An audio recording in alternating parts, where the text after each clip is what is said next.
मई 2023 में कर्नाटक में विधानसभा के चुनाव चल रहे थे और भारतीय जनता पार्टी ने एक विधानसभा है जिसका नाम है होल नरसपुरा, यहाँ से देवराज गौड़ा को अपना प्रत्याशी घोषित किया और उन्होंने चुनाव लड़ने की पूरी ताकत झोंक दी और चुनाव वो लड़े जरूर थे लेकिन जीत नहीं पाए। कुछ वक्त बीत जाता है, दिसंबर 2023 का बात है। इसी प्रत्याशी यानी कि जिसका नाम देवराज गौड़ा होता है, उसी के पास एक व्यक्ति पहुंचता है जो कि पेशे से ड्राइवर होता है। वो कहता है कि साहब मेरे पास कुछ ऐसे सामान है, जो कुछ ऐसे वीडियो है, कुछ ऐसे फोटो हैं जिसको देखने के बाद आप दंग रह जाएंगे। जैसे ही उस बीजेपी की नेता के पास ये बात सुनी, वाकई ये वो दंग रह जाता है। ऐसा कुछ है भी या वैसे ही उन्होंने कहा कि मेरे पास एक पेन ड्राइव है। जब वो पेन ड्राइव उस बीजेपी के नेता को दी गई और देखने के बाद उसकी वाकई आंखें खुली की खुली रह जाती है।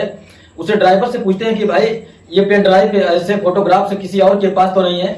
तब वो ड्राइवर कहता है कि ऐसे ही पेन ड्राइव कांग्रेस के भी नेताओं को पहुंचा दी गई है।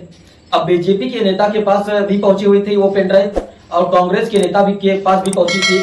तभी उस बीजेपी के नेता ने अपने प्रदेश के अध्यक्ष से बातचीत करने की कोशिश की, साथ ही एक पत्र लिखा और भविष्य में होने वाले किसी भी संभावना से आगाह किया कि आगे ऐसा हो सकता है, इसलिए इस समस्या से निपटाने के लिए कोशिश करें। तभी प्रदेश का जो अध्यक्ष होते हैं उन्होंने कहा कि ठीक है, इसमें देखते हैं, जो भी कुछ हो सकता है करने की पूरी कोशिश करेंगे।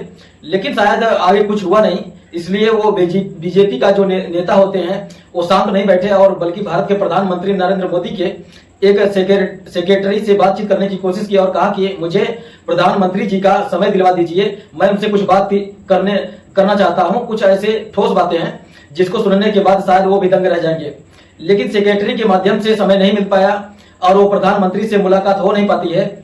वो नेता परेशान हो जाते हैं और सोचने पर मजबूर हो जाते हैं कि आखिरकार मैं करूं तो क्या करूं, इस पेन ड्राइव का किसको दिखाऊं किसको न दिखाऊं।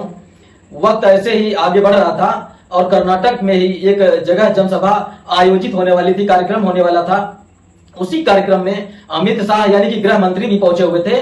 तब उस नेता के मन में थोड़ी सी खुशी हुई, उसने सोचा कि आज गृह मंत्री से मुलाकात हो जाएगी और ये मुलाकात करने के बाद उनसे पूरी कहानी बता देंगे। लेकिन उनसे भी मुलाकात नहीं हो पाती और वो अपनी बात रख नहीं पाता। बस ऐसे ही वक्त आगे बढ़ने लगता है। लोकसभा का चुनाव बिल्कुल अपने सुरूर पर था।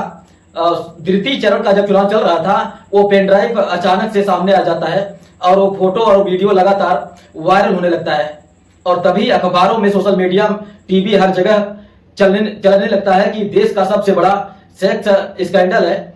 और आज की कहानी जो हम सुनाने जा रहे हैं, इसी देश के सबसे बड़े सेक्स स्कैंडल की कहानी हम आपको सुनाने जा रहे हैं।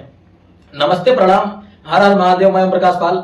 आज की जो सच्ची घटना मैं आपको सुनाने जा रहा हूं, ये सच्ची घटना है कर्नाटक प्रदेश का एक जिला है हासन, और हासन लोकसभा क्षेत्र भी लगता है।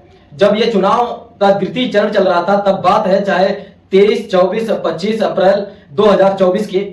कुछ लोग जो पार्क में घूमने के लिए जा रहे हैं या फिर बस में सफर कर रहे हैं या फिर चौराहे पर खड़े हुए हैं, कोई आया, आकर लिफाफा थमाया और लिफाफे के अंदर खोल कर देखा तो उसके अंदर एक पेन ड्राइव रखा हुआ था। पार्क में बैठा है या उसी कुर्सी पर बैठने की कोशिश कर रहा है, उसके पास में पेन ड्राइव मिलता है। बस पर बैठा है तो बस के सीट पर उसे पेन ड्राइव मिलता है। राह चलता कोई किसी को भी पेन ड्राइव पकड़ा रहा था और इसी तरह से धीरे धीरे 3-4 दिन में लगभग 2000 से भी ज्यादा पेन ड्राइव बांट दी जाती है। जब लोगों ने उस पेन ड्राइव को अपने अपने डेस्कटॉप या फिर किसी अन्य माध्यम से लगाया और उसके अंदर देखने की कोशिश की कि आखिरकार इस पेन ड्राइव के अंदर है क्या, तभी उसमें कुछ ऐसे अश्लील वीडियो थी, अश्लील फोटो थे, जिसको देखने के बाद हर कोई दंग रह जाता है, सोचने पर मजबूर हो जाता है। दरअसल उसमें कई महिलाएं होती हैं और वो महिलाएं चीख रही हैं, चिल्ला रही हैं, रो रही हैं, तड़प रही हैं, बिलख रही हैं, कह रही हैं कि गंदा काम मत करो, ये वीडियो मत बनाओ, हमें माफ कर दो, हमें जाने दो। बिना कपड़ों को ये वो महिलाएं होती हैं और जो व्यक्ति बना रहा था, जिसका फोटो दिख रहा है, ऐसा दावा किया जाता है कि वो बहुत बड़े नेता का पोता होता है। अब वो बहुत बड़े नेता का जो पोता होता है, वही व्यक्ति, वही नेता का पोता वो हासन लोकसभा क्षेत्र से प्रत्याशी भी होता है, जेडीएस का, और प्रत्याशी भी होता है और उसी का वीडियो वायरल हो रहा है। तब 26 अप्रैल 2024 को जब द्वितीय चरण का चुनाव चल रहा था, तभी वो अश्लील वीडियो जब पेन ड्राइव में होते हैं लगभग। अब वो 2000 पेन ड्राइव में नहीं थे, बल्कि हर एक मोबाइल में ज्यादातर लोगों के पास में होते हैं। अब वो एक दूसरे को दिखाए जा रहे थे, बताए जा रहे थे, देखो आज आप जिसके लिए वोट करने जा रहे हैं वो व्यक्ति महिलाओं के साथ अश्लील हरकतें कर रहे हैं, वो उनकी वीडियो बना रहा है, वो उनका शोषण कर रहा है। और जैसे जैसे ये वीडियो के बारे में बताया जा रहा था, फिर क्या था, फिर तो हंगामा खड़ा हो जाता है। दरअसल ये कौन है व्यक्ति, इसके बारे में आज बात करने की कोशिश करेंगे। इस व्यक्ति का नाम है प्रज्वल रेवन्ना, जिसकी उम्र लगभग 33 साल के आसपास है, जो कि साल 2019 में भी इसी लोकसभा से सांसद चुना गया था। और अचानक से इसका जो वीडियो थोड़ी बहुत नहीं, बड़ी तादाद में लगभग 2976 के आसपास क्लिप्स हैं जो वायरल हो रहे थे। ये जो व्यक्ति होता है जिसका नाम प्रज्वल रेवन्ना होता है, जिसका जन्म 5 अगस्त 2014 में बेंगलुरु से उसने मैकेनिकल इंजीनियरिंग की डिग्री ली, और डिग्री लेने के बाद आगे इसने बजाय इंजीनियर बनने की, नेता बनने की सोची, और साल 2018 में कोशिश की कि उसे टिकट मिल जाए और वो चुनाव लड़ जाए। लेकिन उसे टिकट नहीं मिलता, चुनाव नहीं लड़ता, क्योंकि वो बड़े घर से बिलोंग करता है, किसी बड़े बाप की औलाद था। और उसकी जो दादा थे जिनका नाम होता है HD देवगौड़ा। दरअसल HD देवगौड़ा कर्नाटक के ही नहीं बल्कि पूरे भारत का एक बड़ा नाम है। दरअसल साल 1962 में उन्होंने पहली बार वो विधायक बने थे, और उसके बाद जब वक्त आगे बढ़ता है तो 1991 में वो लोकसभा के सदस्य बने थे, हासन लोकसभा सीट से। वक्त जब आगे बढ़ा तो वक्त आगे बढ़ने के बाद 1994 में वो कर्नाटक के मुख्यमंत्री भी चुने गए, और जून 1996 से अप्रैल 1997 तक भारत के 11वें प्रधानमंत्री के रूप में भी वो चुने गए। साल 1998 में हासन लोकसभा क्षेत्र से सदस्य बने, और साल 2004 में बने, साल 2009 में बने, साल 2014 में भी वो सांसद चुने गए थे।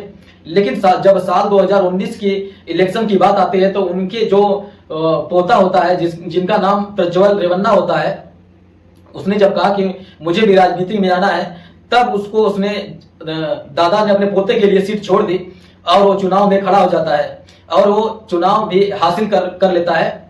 अब अगर उस लड़के के पिता की बात करें तो उनका नाम है HD रेवन्ना, जो कि साल 2018 में PWD के मंत्री भी रहे थे, और होली नरसीपुरा जो विधानसभा है वहां से साल 2023 में विधायक भी चुने जाते हैं। ये वही विधानसभा है जिस विधानसभा के देवराज गौड़ा भी खड़े थे, ये बीजेपी से खड़े हुए थे, और जो इसके लड़के के पिताजी होते हैं HD रेवन्ना, वो JDS से खड़े हुए थे, यानी कि जनता दल सेक्युलर से खड़े हुए थे, और ये जीत जाते हैं, और वो देवराज गौड़ा हार जाते हैं।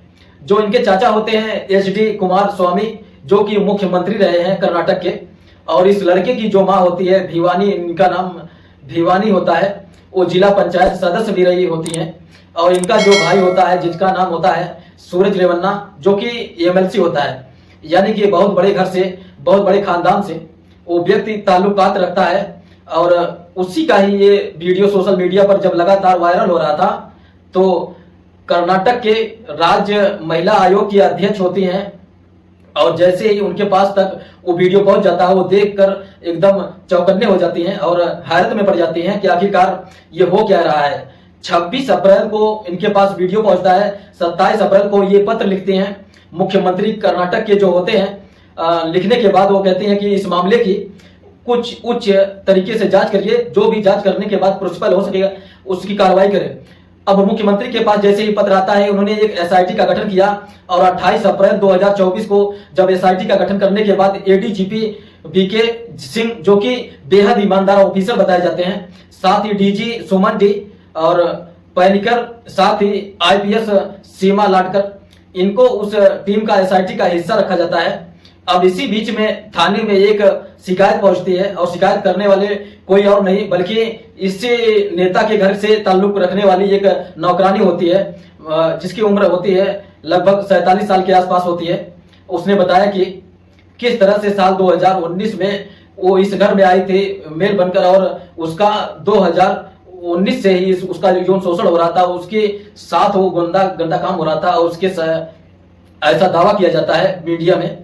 साथ ही उसके अश्लील वीडियो भी बनाए गए थे बिना कपड़ों के। जब बताया जाता है कि जैसे ही ये प्रज्वल रेवन्ना घर के अंदर आते थे, डर के मारे कोई स्टोर में छुप जाया करता था, कभी कहीं छुप जाया करता। इसी तरह से लगातार शोषण हो रहा था। एक दो नहीं, कई सारे महिलाओं का, कई सारे लेडीज का, जो कि चाहे वो बड़े घर की हो, चाहे वो नौकरानी हो, चाहे वो अधिकारी रैंक की क्यों नहीं हो, जिसमें एक दो नहीं है, कई महिलाएं बताई जाती हैं। ऐसी 200 वीडियो हैं, लगभग 2976 क्लिप्स हैं, जो एक एक महिला की कई क्लिप्स हैं। और उन क्लिप्स को बनाने का एक ही उद्देश्य था, ये ब्लैकमेल और साथ ही यौन संबंधों की जो गतिविधियां हैं वो लगातार बनी रहें और कोई विरोध न कर पाए, ऐसा दावा किया जाता था। ये तो सब हो जाता है, लेकिन जब ये महिला शिकायत करती है तो FIR दर्ज भी हो जाता है। 354A, 354D, 506 और 509 ये धाराएं लग जाती हैं। और जैसे ही सोशल मीडिया पर, अखबारों के माध्यम से, टेलीविजन के माध्यम से अब ये HD देवगौड़ा जो भारत के पूर्व प्रधानमंत्री रहे हैं, उनके पोते के बारे में जब ये बातें चलने लगती हैं, वर्तमान में सांसद भी हैं और चुनाव भी लग चुके हैं और 2024 का अभी रिजल्ट नहीं आया है, वो जीतेंगे हारेंगे तो खैर ये तो भविष्य ही बता सकता है। लेकिन जिस तरह से उनका नाम उछलने लगता है, वो हर एक टीवी पर, हर एक जगह छाने लगते हैं। इसके बाद फिर लोग सड़कों पर उतर जाते हैं। ये मांग कर रहे थे कि इनके खिलाफ 376 की धाराएं भी बढ़ाई जाए, क्योंकि उन्होंने उनके साथ गंदा काम भी किया है। ऐसा वीडियो में तो दिख नहीं रहा है, लेकिन ऐसा बताया जा रहा है कि वीडियो उनके बनाने के बाद उनके हो सकता है कि अलग से उनके साथ ऐसा किया गया हो। दरअसल ये जो JDS के लोक प्रत्याशी हैं, जिनका नाम प्रज्वल रेवन्ना होता है, लोकसभा चुनाव से पहले ही भारतीय जनता पार्टी और JDS का आपस में गठबंधन होता है और गठबंधन होने के बाद हासन लोकसभा क्षेत्र से इन्हें खड़ा किया जाता है और ये ऐसा दावा किया जाता है कि ये चुनाव जीत जाएंगे। लेकिन देवराज जो गौड़ा होते हैं, उनको लग रहा था कि अगर भविष्य में BJP से कर्नाटक में अलायंस होता है तो ऐसा ना हो कि ये वीडियो सोशल मीडिया पर वायरल होंगे तो बवाल ना खड़ा हो जाए। इसलिए वो चाहते थे कि प्रज्वल रेवन्ना को टिकट न मिले, बाकी इनके अलावा किसी को भी टिकट मिल जाए।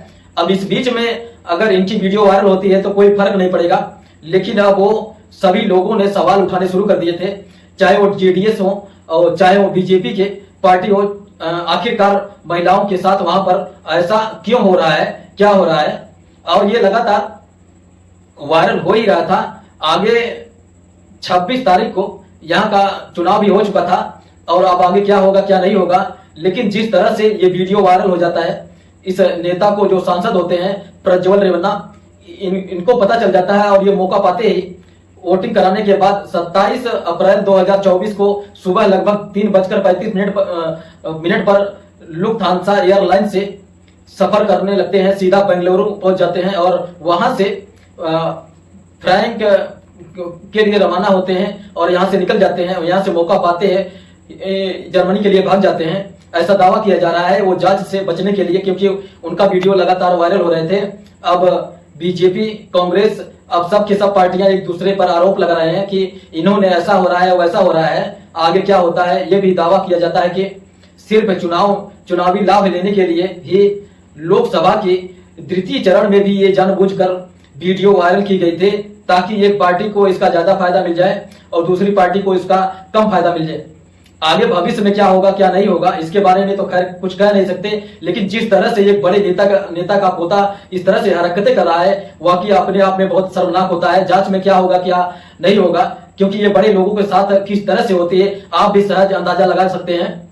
क्योंकि ये भी दावा किया जाता है कि ऊपर लेवल पर सब एक है, नीचे लेवल पर सब आपस में लड़ते झगड़ते रहते हैं। दोस्तों, इस पूरे घटनाक्रम को सुनाने का उद्देश्य है किसी को परेशान करना नहीं है, किसी का दिल दुखाना नहीं है, बल्कि आपको जागरूक करना है, आपको सचेत करना है। और जहां भी रहें सुरक्षित रहें, अपना ख्याल रखें। जय हिंद, जय भारत।